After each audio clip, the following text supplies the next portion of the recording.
Many thanks. Good morning, everyone, and a very warm welcome to the first session in our 2021 Planning and Compulsory Purchase webinar series. For those of you who don't know me, I'm Sarah Sutherland, and I'm a Senior Associate in the planning team at Burgess Salmon, and I tend to chair and speak at the majority of our webinars organised. I specialise in consenting schemes through the Town and Country Planning Act 1990, and over the years have consistently found annual case law roundups to be really invaluable in understanding the key themes being considered by the courts and how they impact and influence schemes that we are advising on. So that is exactly what this session is aimed to do. Now, although a lot of 2020 news was taken up with COVID updates, planning was certainly no exception to that, with a lot of new legislation and guidance brought in to address some of the key implications, including remote court hearings playing a key part. Alongside that, there were a lot of important judgments handed down. So what we're going to do this morning is take you through 9 of what we consider to be the seminal cases from 2020 relating to Town and Country Planning Act schemes, and focus on the facts, the outcomes of the judgments, and the practical points to take away from them.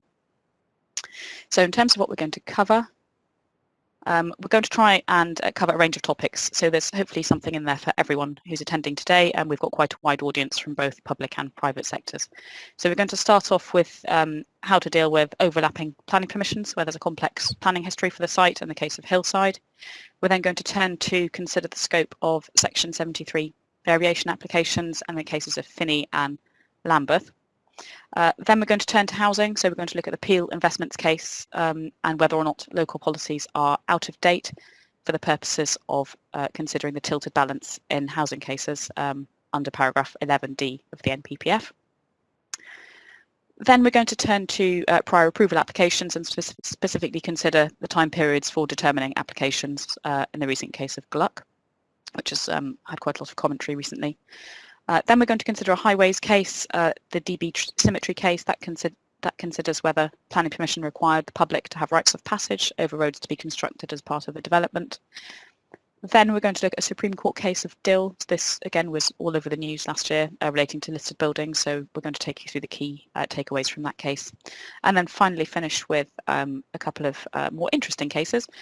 One is Roth relating to confiscation orders under the Proceeds of Crime Act 2002, and finally the Eon decision, which related to the meaning of public authorities under the Environmental Information Regulations.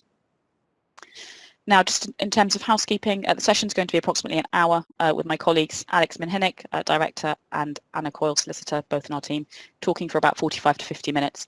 And then, as Andrew mentioned at the start, there'll be a dedicated question and answer session at the end, which I will chair, and we'd very much welcome engagement in that. So please do feel free to ask questions throughout, and we'll pick those up at the end. On that note, I'll hand over to our speakers now to introduce themselves and get started. So over to you, Alex, to start. Thank you, Sarah, and good morning, everyone, and welcome to our first webinar of 2021. As Sarah said, my name is Alex Minhinnick. I'm a director in the Planning and Compulsory Purchase team here at Burgess Salmon, and we tend to see the sorts of issues that come out of these cases manifest themselves in live cases that we're advising clients on a regular basis. During this first section, I'm going to take you through a number of cases which all relate to the issue of flexibility. What can be done with a permission which has been granted, what flexibility is there, and where can the benefit of what has been granted be lost? Our first case, the Court of Appeal decision in Hillside and Snowdonia National Park Authority, is an example of a developer who appears to have lost the battle to maintain the flexibility in the development of their site by virtue of inconsistent overlapping planning consents. There are many occasions where a development site is subject to more than one consent. The practical reality of development, especially on large-scale projects, is that circumstances change over time, which often leads to multiple consents being granted on the same site and then confusion as to which applies. In Hillside, a decision has been taken in relation to a number of detailed planning permissions, all described as variations, but each its own detailed permission, which may have serious implications for the way in which sites are built out in the future. Hillside, the appellant, was seeking to rely on a planning permission which was originally granted in 1967 on a site in the national park. That permission was for 401 dwellings, so it's a residential site, with a site-wide detailed master plan and only one condition relating to water supplies, as was the way with planning permissions granted at this time. It was a detailed planning permission rather than an outline consent. Now, a lot has happened to the site following that 1967 permission. Before 1987, 6 additional permissions were obtained for small variations to the original master plan. Those were the subject of a prior High Court case in 1987, which determined that they authorised modifications of the previously approved development. And critically, the 1967 permission remained capable of implementation. 8 additional permissions were granted and subsequently implemented from 1996 through to 2011, the LPA now being the Snowdonia National Park Authority. In 2017, the LPA indicated that it did not consider the original 67 permission capable of further implementation. So a departure from the previous 1987 court judgment and the LPA's own previous planning decisions. Hillside sought declarations from the High Court about the previous judgment and the status of the 1967 permission. Its appeal to the Court of Appeal has been dismissed. And if we could turn the slide, please, Anna, thank you. In reaching its decision, there were certain findings of fact in the High Court which were determinative. From 1996 onwards, the new permissions were materially different to the master plan. As a matter of fact, certain elements of the 67 scheme were no longer physically capable of being implemented.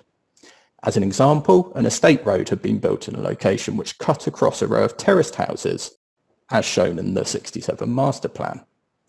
I'll expect you will recognise that language, a permission being incapable of implementation, as being the Pilkington principle, which has long regulated overlapping planning permissions.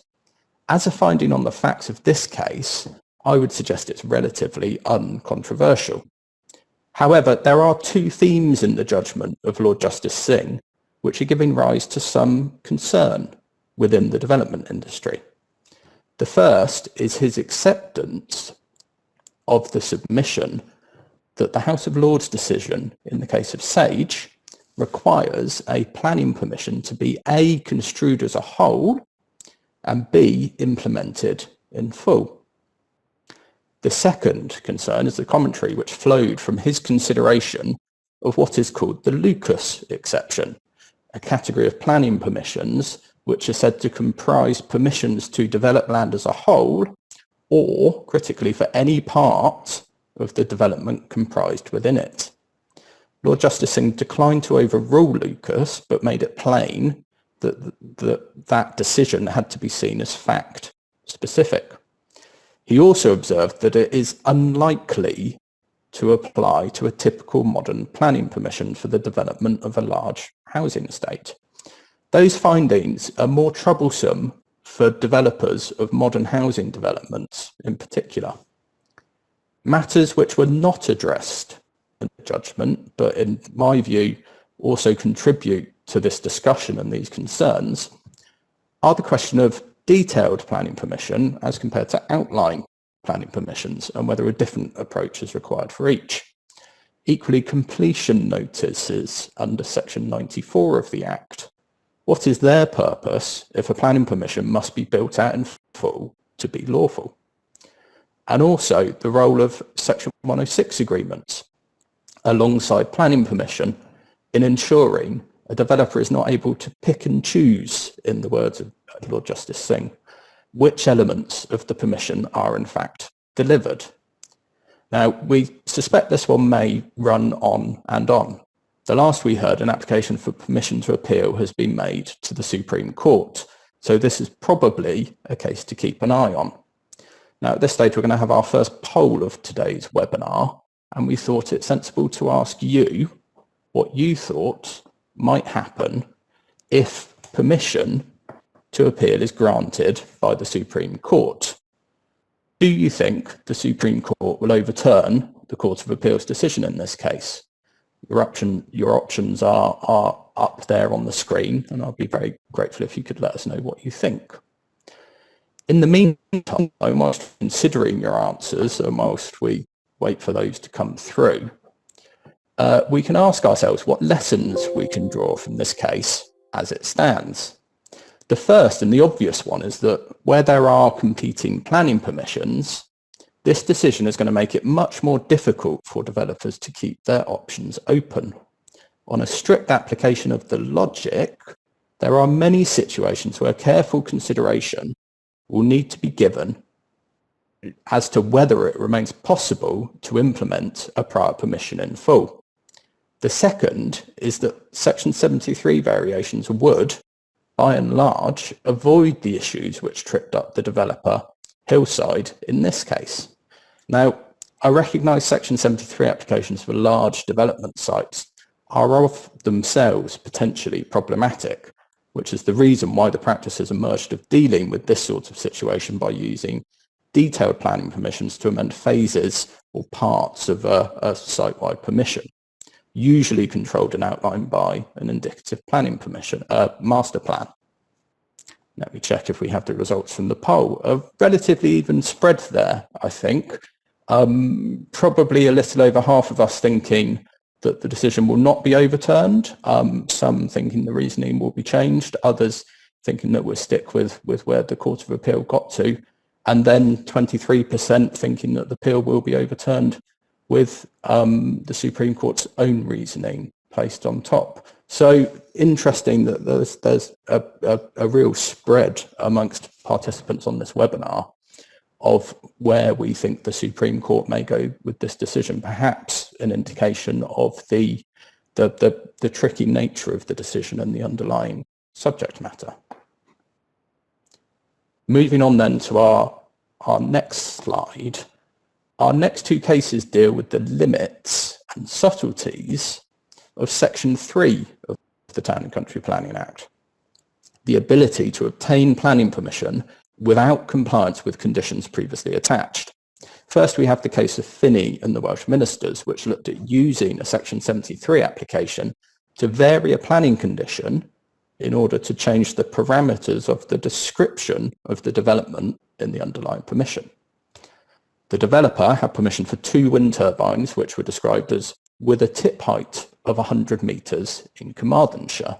If we could turn the slide, please.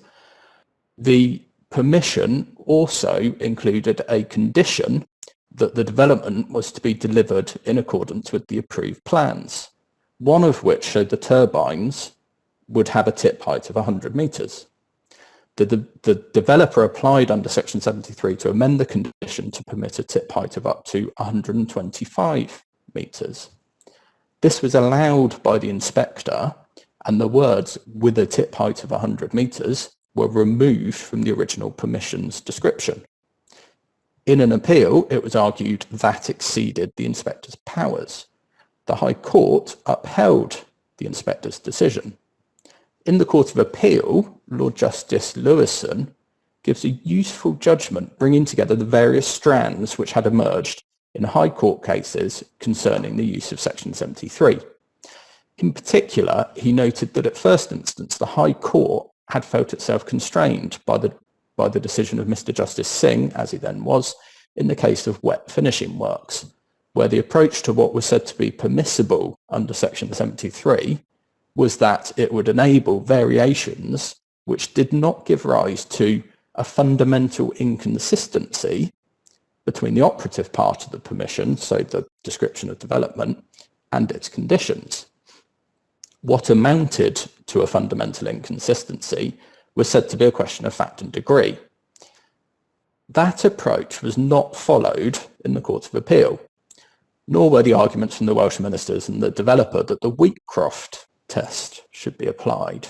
Now that test relates to what is permissible by way of variation prior to the grant of planning permission. Instead, the court approached things as a case of simple statutory interpretation. On its face, Section 73 refers to development taking place without compliance with conditions previously attached. That reference is said to relate directly to breaches of planning control arising from a breach of condition. The purpose of Section 73 is to give relief from such a breach. The section goes on to refer to the LPA considering only the question of conditions. Put simply, the description of development is off limits. It is only the conditions which matter.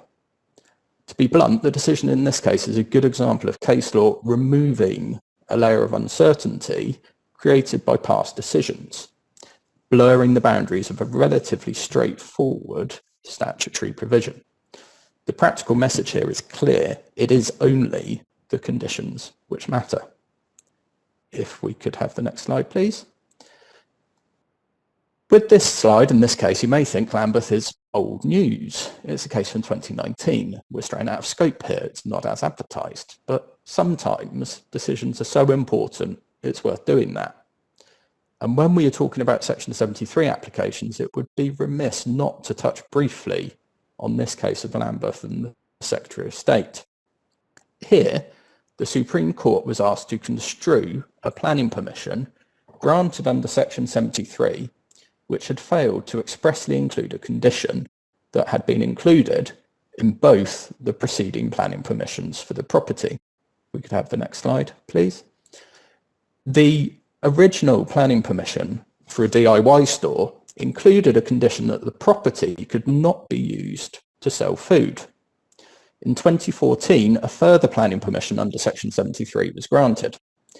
The 2014 permission did not impose a condition on the ability to sell food, and it also made no reference to the previous permission's other conditions. It did, however, rehearse the condition restricting the sale of food within the decision notice, albeit not expressing it to be a condition. Now, the developer subsequently applied for a certificate of lawfulness for unrestricted use of the store, which was rejected by the LPA but overturned on appeal. By the time it got up to the Court of Appeal, that court ruled that the condition did not restrict the use. The 2014 permission did not expressly state a condition preventing the sale of food. Food sales would be allowed. However, the Supreme Court disagreed. Lord Carnworth set out the correct approach to the interpretation of words in a public document, being to ask what a reasonable reader would understand it to mean in the context of the other conditions and the consent as a whole. That is an objective exercise in which the court will have regard to the natural and ordinary meaning of the words, the overall purpose of the consent, and any other conditions which cast light on the purpose of the relevant words and common sense. That is the approach set down by the Supreme Court in the previous case of Trump and the Scottish ministers. Given the 2014 permission listed the condition, but didn't call it that in terms, the court had no difficulty in reaching the common sense view that the wording rehearsed as a varied condition was in fact intended to operate as a condition. It was all there on the face of the permission. Where the case of Lambeth starts to muddy the waters is the status of conditions which had previously been expressly incorporated on the face of the earlier variations to the original permission, in this case in 2010.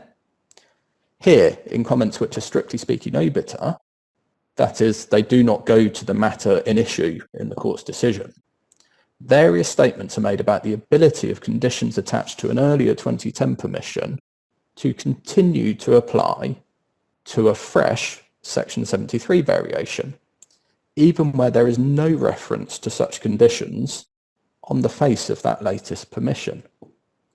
It was said to be a matter of construction, whether a later permission was compatible with the continued effect of an earlier permission.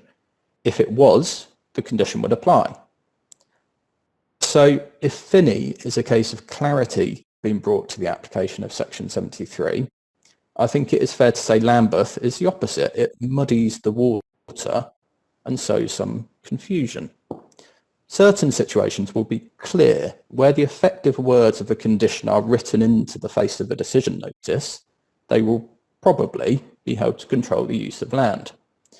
More complicated will be situations where a varied permission fails to mention previous conditions at all. In that case, they might still be relevant if the underlying land uses are said to be compatible. And at that stage, my mind certainly goes to the decision which the Supreme Court may be asked to make if the case of Hillside is taken to it. How those potentially inconsistent planning permissions can be said to coexist and how conditions from one combined the later. All food for thought, I think, and probably my cue to pass over to you, Anna. Thanks, Alex, and good morning, everybody. I'm going to start with the Peel Investments Court of Appeal case. When are local policies out of date for the purposes of paragraph 11D of the NPPF, triggering the presumption known as the tilted balance? And this is an issue that regularly comes up for us when advising on planning appeals in particular. So by way of reminder, the correct approach as to whether a policy is out of date was expressed in Bloor Homes, and that's whether the policy has been overtaken by events that have occurred since it was adopted, and that might include changes to national policy. It was then confirmed in Gladman and Daventry in 2016 that the mere age of a policy does not cause it to cease to be part of the development plan.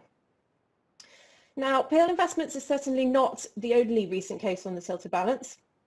And we've set out on the slide there details of some other recent cases for reference.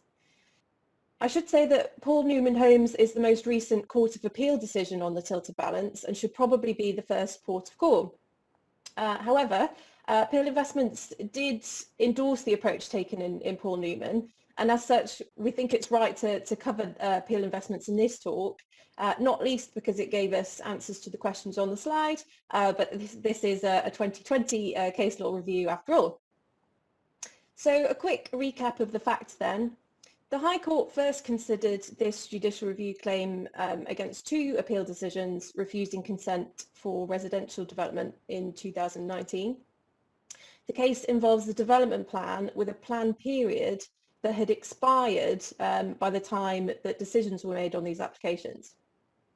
And the developments were refused on the basis that they were contrary to a saved policy that dealt with impacts on open space. The developer advanced 4 grounds of appeal to the Court of Appeal. 2 of these were factually specific and dealt with the factors that the inspector had considered when deciding that the tilted balance did not apply, and I'm not going to cover those in any detail today. The remaining 2 grounds raised the 2 questions that are there on the slide, which relate to the second trigger under paragraph 11D, which is where the policies that are most relevant for determining the application are out of date. Now, the developer argued that a development plan document that exceeded its specified end date was automatically out of date. And this argument was substantially based on a comment from Lord Carnworth in the 2017 Hopkins Holmes Supreme Court case. And in dismissing the appeal, the Court of Appeal held that Lord Carnworth's comments in that earlier case were obiter and did not lay down any legal principle. So the argument that all policies in a plan past its expiry date are out of date was rejected. So the answer to the first question is a clear no. The developer also argued that a plan without strategic policies such as policies for housing supply should automatically be regarded as out of date. And again, the Court of Appeal disagreed and held that the tilted balance would not be automatically engaged in that scenario, as the policies had to be considered as a whole, particularly because some of those policies would survive beyond the plan period. Now, the more recent Paul Newman's case that I mentioned before did engage with this second issue in a bit more detail and endorsed the Wavendon basket approach, which is helpful. So to confirm then, the answer to both of those questions raised on the slide is no. Whether a policy becomes out of date and if so, with what consequences, are matters of pure planning judgment. However, with so many local authorities continuing to rely on older plans, the application of paragraph 11D is fertile ground for legal challenges, and we would expect it to remain so. Our next case is the Court of Appeal decision in Gluck, which serves as a helpful reminder about the dangers of extending determination periods without due care. Now, the background to this case is that Mr. Gluck made 2 applications for prior approval for a change of use from offices to residential under Class O of the GPDO. The council officer confirmed that they were minded to refuse the applications on the basis of noise impact. Now, the legal context is that the GPDO provides that if an application for prior approval under Part 3 has not been decided within 56 days, it is deemed to have been approved.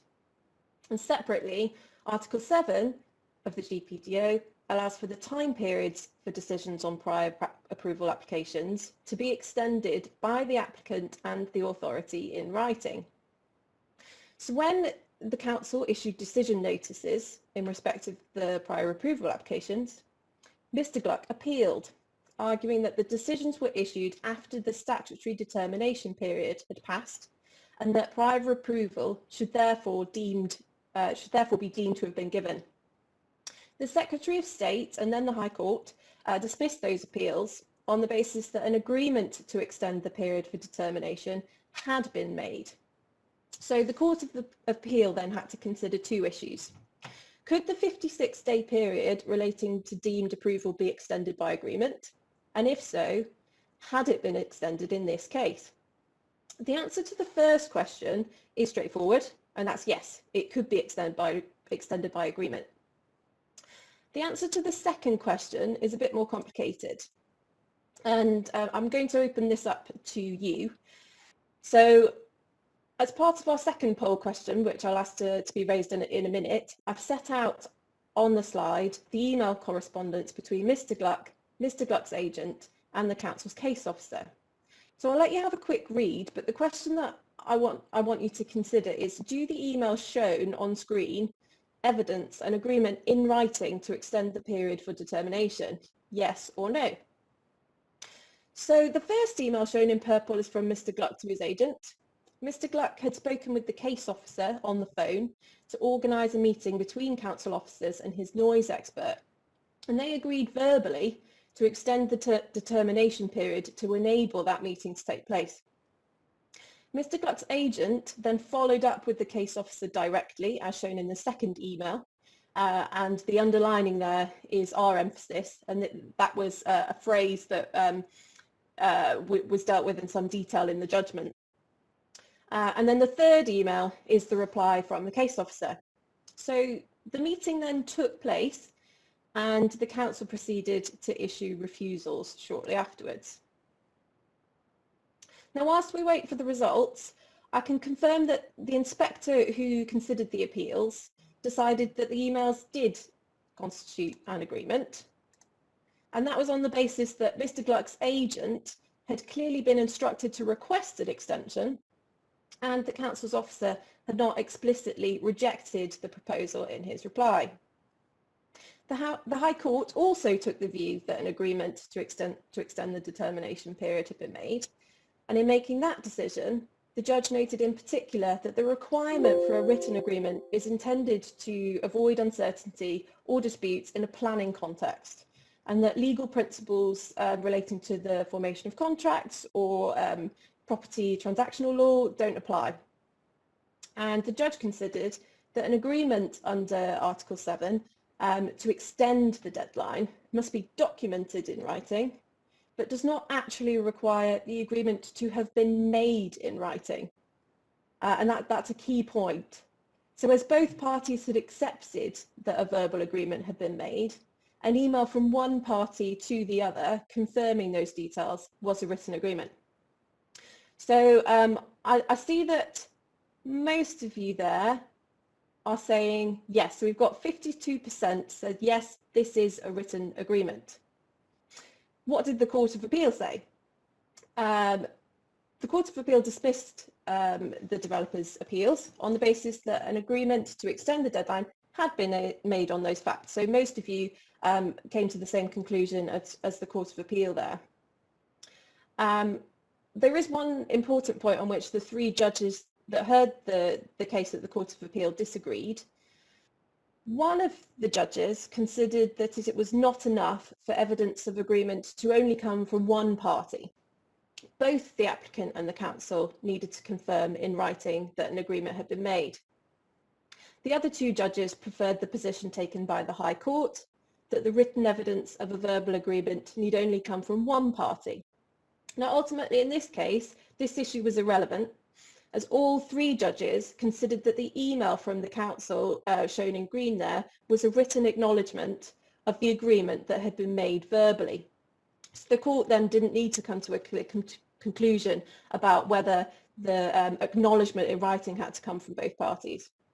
So the practical takeaway for us then is that having made an agreement to extend a determination period, both sides need to take prompt steps to record or acknowledge that agreement in writing. And then I think the other key practical point that was also discussed in the judgment is that the longer period for determination must be very clear. So it can't be an agreement to extend that the period indefinitely. There needs to be a specific date that's agreed upon. And you can see that the emails here evidence that agreement to extend the determination date until the 12th of May specifically. So hopefully that provides some helpful guidance going forward if you find yourself in a situation where it's unclear whether or not an agreement has been made. Moving on to the next case then, which is DB Symmetry. This is a Court of Appeal decision. This case turned on whether a planning permission required the public to have rights of passage over roads to be constructed as part of a development. An inspector said no. The High Court then said yes. So what did the Court of Appeal say about this? So in granting planning permission for an employment development, the LPA imposed the condition that you can see there on the slides. And the reason given for imposing the condition was to ensure that the development was served by an adequate means of access to the public highway in the interests of highway safety. A dispute then arose between the LPA and the developer as to whether the roads were to be dedicated as public highways. And the developer contended that the condition did not actually require the public to be given a right of way. The reason being that the developer could then demand licence fees before allowing public access. And on appeal following a lawful development certificate application, a planning inspector agreed with the developer that the condition shown only regulated the construction of the roads and didn't require them to be dedicated. The local authority challenged that decision by way of judicial review, at which point the inspector's decision was overturned. And the High Court's view was that the planning permission envisaged that the access roads would be public, and that was made clear by the reasoning given for it. So the most natural interpretation of the condition, applying those principles that Alex discussed earlier about the interpretation of conditions, was that the roads were required to be dedicated. The developer then appealed, and the Court of Appeal had to consider whether the interpretation of the planning condition adopted by the High Court was a lawful condition or not. So in determining the appeal, the Court of Appeal considered that it was bound by the 1964 case of Hall and Shoreham. And the Hall case established that a condition that requires a developer to dedicate land that they own as public highway without compensation would be unlawful. So the Court of Appeal considered that this engaged the validity or validation principle of interpretation, which is that a court should prefer an interpretation which results in a clause or contract being valid as opposed to void. So the Court of Appeal had two options. Either the High Court judge was correct and the condition was void, or the inspector's interpretation of the condition was correct such that it remained lawful. Ultimately, the Court of Appeal decided that it could not have been the LPA's intention to impose an unlawful condition, and that the inspector's interpretation of the planning condition, which left the roads private, was a realistic and lawful interpretation and therefore should be preferred. Consequently, it allowed the appeal and ruled that the developer did not have to provide the road as public highway. The key takeaway then is that dedication or transfer requirements should be secured by way of a separate agreement, namely a Section 38 Highways Agreement, and if required also a Section 106 obligation. And this case also serves a reminder to draft conditions of care and to have regard to what the reasonable reader would understand them to mean. So moving on then to Dill, which is the final case that I'll be covering, and it deals with an interesting listed buildings point with potentially much wider implications, and it was a Supreme Court case. So let's start with the facts. The appellant, Mr. Dill, inherited a property from his father, and in the grounds stood a pair of 18th century lead urns atop limestone pedestals that were, unbeknownst to him, Grade 2 listed. In 2009, Mr. Dill sold the urns at an auction, and following which in 2016 he became the subject of enforcement proceedings. Listed building consent hadn't been obtained prior to removing and selling the items, and Mr. Dill's retrospective application for consent was refused, and as such, because he was unable to reinstate the urns, having sold them, the local authority determined that he was in breach of the Listed Buildings Act. So the question that made its way to the Supreme Court was whether Mr. Dill was able to argue as part of those enforcement proceedings that the urns were not in fact buildings in the first place. The definition provided in the Listed Buildings Act is that a listed building means a building which is included in the list. And the Supreme Court saw this as comprising two essential elements. So it must be a building and it must also be on the list. And given that criminal liability was at stake, the judges felt that it was important that Mr. Dill was allowed to pursue every angle of defence. And the court ruled that he was entitled to raise the defence that the items were not buildings, as the fact that they were on the list did not necessarily make them so. So the decision therefore opens up a new ground of appeal as part of proceedings relating to listed buildings enforcement, allowing landowners to question the correctness of including an object on the listed building list at all.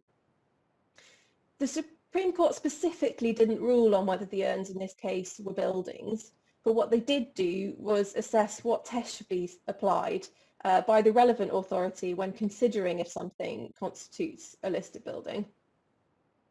And in terms of how that question should be answered, the Supreme Court found that the planning law tests set out in the Skerritt's case should apply, rather than property law principles of fixtures and fittings. So the three considerations that are relevant to the Skerritt's test are set out on the slide, and those are size, degree of permanence, and degree of physical attachment.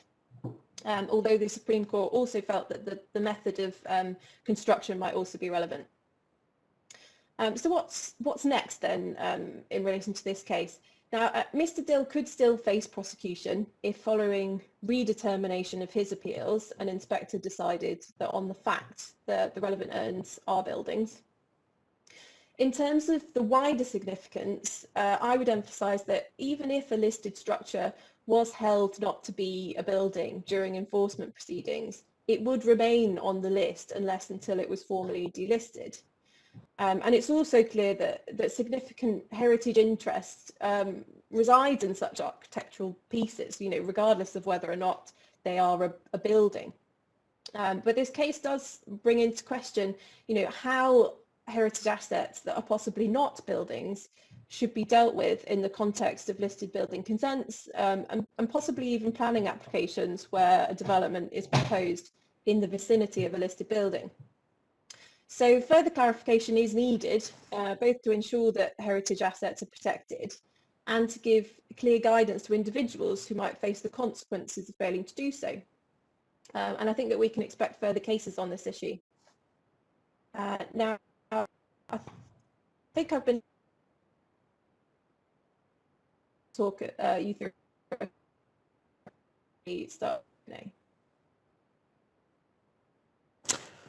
Thank you, Anna. That's quite a selection of cases there, plugging some of the corners of the planning regime. And with these last couple of cases, we are going to turn to some of the lesser visited corners of the regime. The first case is that of Haringey and Roth in the Court of Appeal. And this case is notable less for its determination of a key point, but more for the very clear expression from the court of its lack of patience with certain arguments being run against confiscation orders under the Proceeds of Crime Act 2002. The case concerned a site that had the benefit of a planning permission from 2007 for the conversion of the property into 3 self-contained flats. Now, the homeowner didn't comply with that consent. He went away and turned the property into 12 flats. An enforcement notice was issued under section 179 of the TCPA. That was appealed by the owner unsuccessfully, and no action was taken to comply with the enforcement notice. The property continued to be rented out as 12 flats. A long, inexplicable delay then arose, but 4 years later, summons were issued by the local planning authority. A confiscation order was sought under POCA, the Proceeds of Crime Act, in the amount of the gross rents received, which was around £500,000, so a very substantial amount of money. The homeowner eventually pleaded guilty and agreed to the confiscation order. In the Court of Appeal, various time-honoured arguments were run against the value of the order. The first was that the value of the property received by the homeowner as gross rents was not directly caused by the breach of the enforcement notice. The causative chain was said to be absent. Now, that's an argument that the court has previously considered under various different enforcement regimes where criminal monetary sanctions are imposed. And it was roundly and convincingly rejected by the court, who also indicated that they really did not expect to be asked to deal with that causation argument again. So anyone thinking of running that argument, beware. The second was whether it was appropriate for a confiscation order to recover the gross rents received. Again, that was comprehensively dismissed. That's what the regime applies for. The final point that we can take from this case is it's a technical one of some assistance to those who are drafting summons for where breaches of enforcement notices are being prosecuted. That is the manner in which the nature of the offence is characterised. Is it a one-off offence or is it a continuing offence? In this case, whilst it didn't undermine the confiscation order here, the court did make it clear that best practice would be to expressly list a from and a to date within the summons. The first being the date of the breach of the enforcement notice, and then later the date on which the offence ceased. So, as well as a reminder of the teeth of the POCA confiscation order regime where enforcement notices are breached, this case also offers us practical assistance to those in local authorities prosecuting those cases. For our final case, if we could turn the slide, please, thank you. We are going back to the beginning of 2020 and a decision of the Information Commissioner. Now, this is the latest case to illustrate a point which can have wide-reaching implications for developers performing functions in our now privatised economy, which may at one time have been the reserve of the state. If we can turn the slide, please. The case is that of E.ON UK and relates to a request from Fish Legal in 2017 for information relating to the Rampion offshore wind farm under the Environmental Information Regulations. Now, Fish Legal is a famous, and I say that in the context of EIR, fishery rights group, which has been the subject of a number of tribunal decisions shaping the regime, which is where it takes its fame from. E.ON did not respond to the request. Its position was that it was not covered by the regulations. The Commissioner then issued an information notice, which was appealed and has been the subject of separate upper tribunal decision. In this case, and 3 years later, the Information Commissioner went on to hold that E.ON was a public authority for the purposes of the EIR regime. Now, the decision is notable because it very clearly takes the reader through the circumstances in which a private company may be held to be subject to that regime. E.ON had been the applicant for the Rampion offshore wind farm, which had received development consent by way of a statutory instrument. However, by the time of the request, the Commissioner was satisfied that it had divested itself of any interest in that project.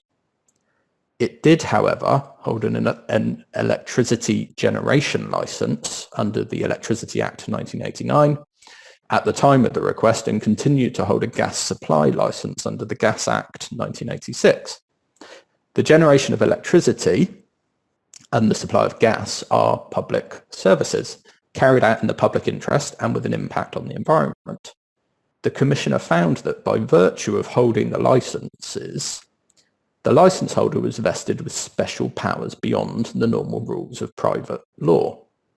For generation licence holders, the powers included compulsory purchase and the acquisition of away leaves, and for the supply licence, there were powers to obtain warrants for access to property through the Magistrates' Court. On the unusual facts in this case, E.ON had also in fact revoked its electricity generation licence. However, on the very limited powers of the supply licence, it was nonetheless held to meet the definition of a public authority. So practically, the takeaway here is that any entity which benefits from licences under the regulated utility regimes in the UK are likely to be held to be public authorities for the purposes of the EIR regime. There are all sorts of implications of that position in the way for those entities in which they manage themselves from a corporate structure in order to ensure that they are not disclosing or required to disclose information which they may otherwise want to ensure is held privately. From the public's perspective, it confirms that the EIR regime is opening up public access to information around those functions like never before. Thank you. Thanks very much, Alex. Well, that brings us to the end of our case law roundup. Thank you very much, Alex and Anna, for all your valuable insights on the cases that we've mentioned. Now, given the time constraints, we haven't been able to cover all of the 2020 cases worthy of discussion. For example, there's the case of Norfolk Homes on Section 106 obligations, but we're intending to cover that later this year in our webinar on Section 106 agreements.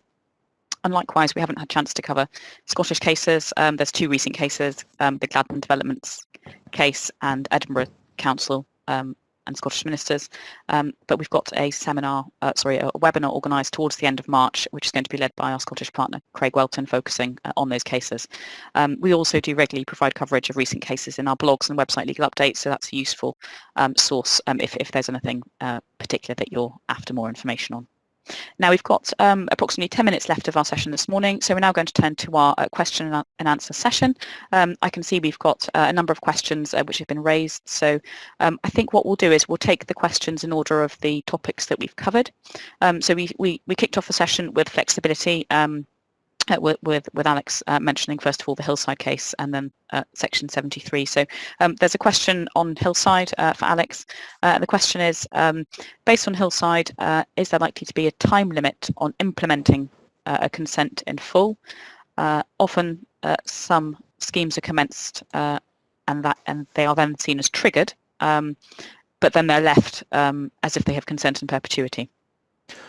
Yes, thank you, Sarah. And to the participant who's asked that question, it's a good one. It really goes to the heart of one of the issues that Hillside teases out, which is how does that practice, which I recognise as being common practice within the planning regime, how does that sit with that decision?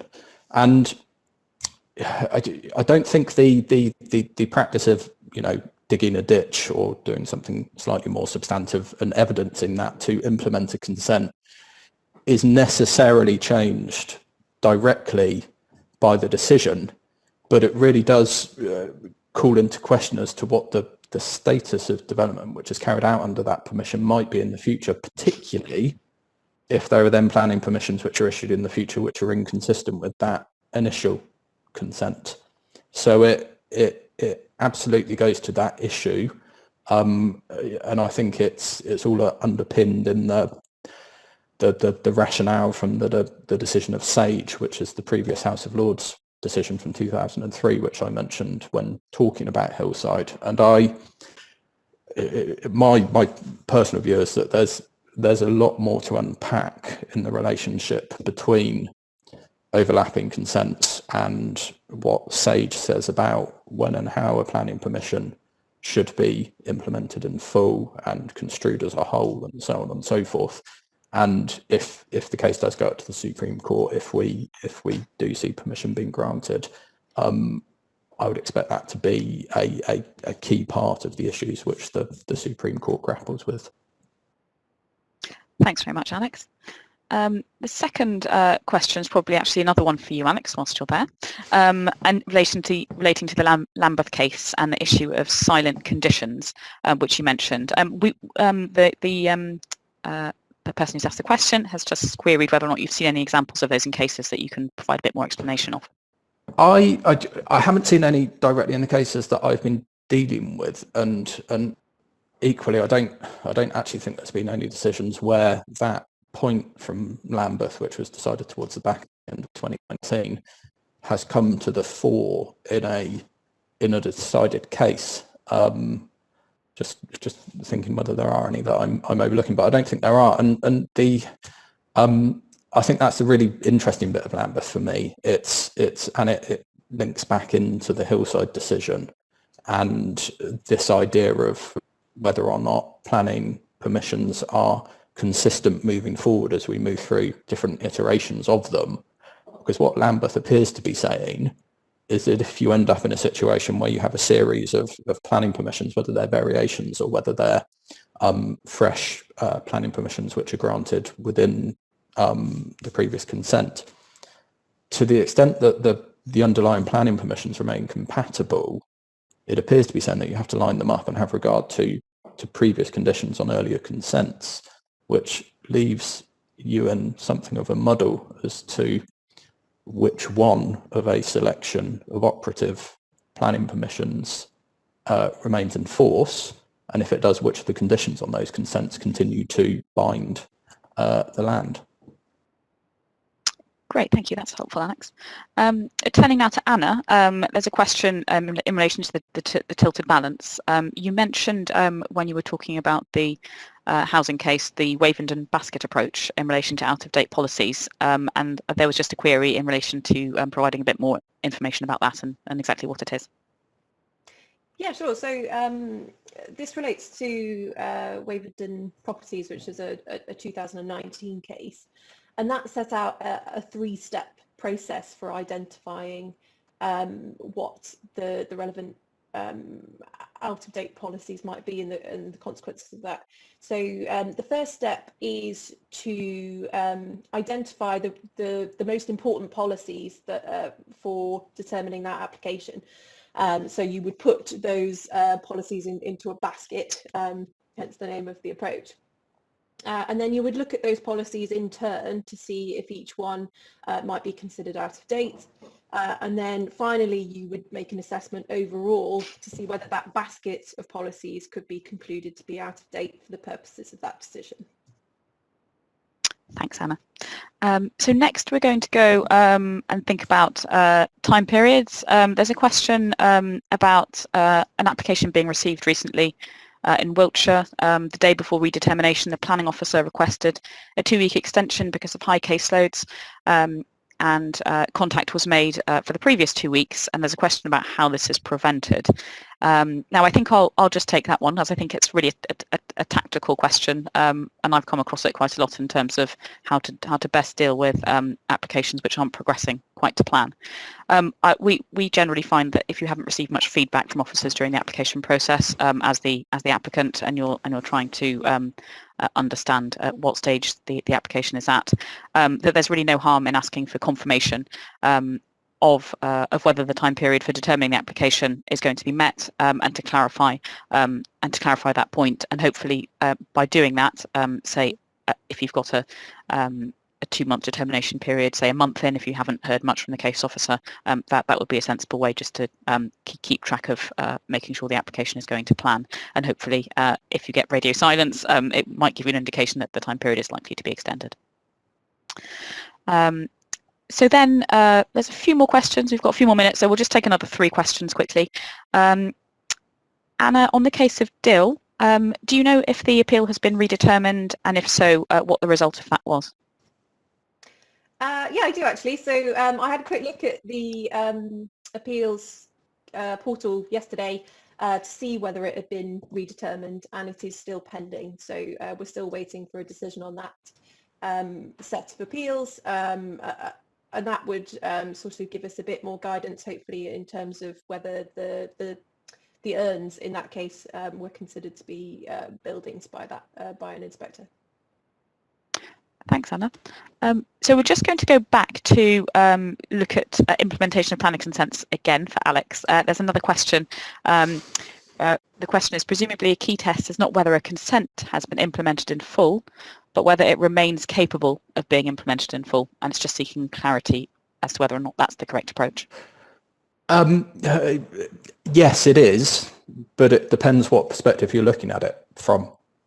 So I think, yes, if you're there and you have the remainder of a consent which is capable of being implemented in full, and that is your intention as a landowner, as a developer, I don't think Hillside necessarily gives you much cause for concern.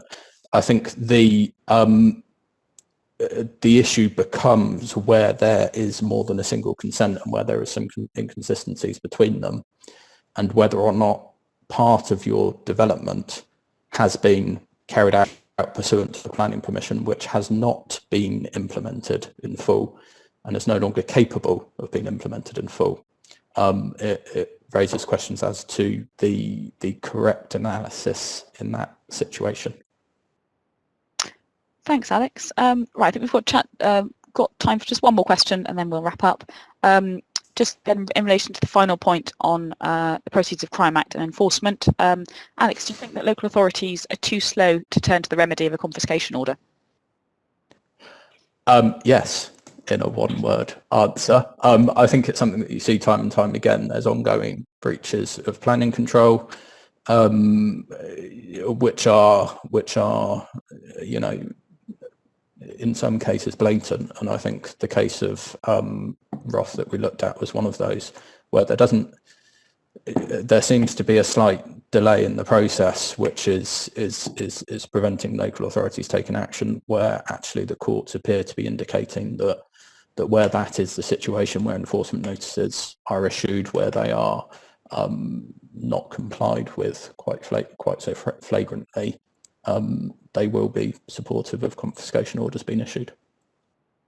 Thanks, Alex. Well, I think that question probably brings us to the end of our session today. So you can see 11 o'clock. So thank you very much all for attending our session. If we haven't got around to answering your question, we will follow up directly with you afterwards by email. And on exiting the webinar, we'd just be really grateful if you could complete a short survey, as it helps us forward plan our events and written material for the rest of the year. So thank you very much, Anna and Alex, for speaking and taking the questions, and for everyone for attending. I hope to see you all soon.